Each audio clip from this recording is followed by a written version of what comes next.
அனைவருக்கும் வணக்கம். இன்றைய கதையின் தலைப்பு இரு பாறைகள். ஒரு காட்டில் இரண்டு பெரிய பாறைகள் அருகருகே கிடந்தன.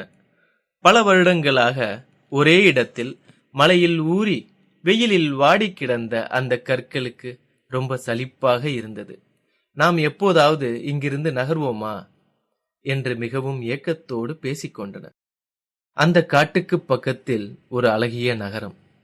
அங்கிருந்த மக்கள் எல்லோரும் சேர்ந்து ஒரு கோயில் கட்ட தீர்மானித்தார்கள். புது கோவிலுக்கு மூலவர், உற்சவர், மற்ற சிலைகள் எல்லாம் வேண்டுமல்லவா?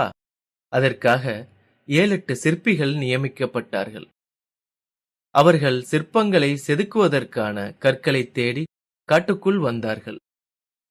அவர்களில் ஒரு சிற்பி இந்த பாறைகளை கவனித்தார். மற்றவர்களிடம் அவற்றை காண்பித்துச் சொன்னார். இந்த பாறைங்க ரெண்டும் சரியான அளவில் இருக்கிற மாதிரி தெரியுது. நாளைக்கே ஆள் வச்சு தூக்கிட்டு போயிடலாம். சிற்பிகள் திரும்பச் சென்ற பிறகு முதல் பாறை பேசியது.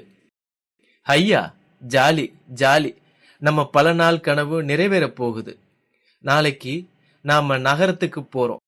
இரண்டாவது பாறை கோபமாக சீறியது. அடமக்கு பயலே, அவங்க உனக்கு நகரத்தை சுத்தி காட்டுறதுக்கா கூட்டிட்டு போறாங்கன்னு நினைச்ச?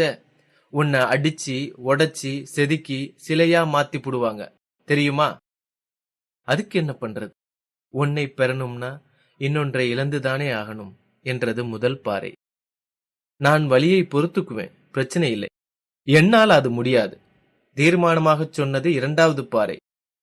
நாளைக்கு அவங்க வரும்போது நான் இன்னும் ஆழமா போய் உட்கார்ந்துக்குவேன்.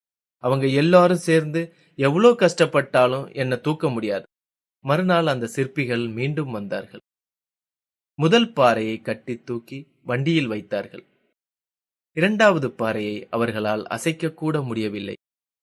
சரி விடுங்க, அதுதான் ஒரு பாறை கிடைச்சிடுச்சே, அதுவே போதும். அவர்கள் வந்த வழியே திரும்பச் சென்றார்கள். இப்போது அந்த முதல் பாறை அற்புதமான கடவுள் சிலையாக எல்லோராலும் வணங்கப்படுகிறது. இரண்டாவது பாறை இன்னும் காட்டுக்குள் தான் கிடக்கிறது. மாற்றத்தை மனதார ஏற்கும்போது அற்புதங்கள் நிகழ்கிறது. நன்றி.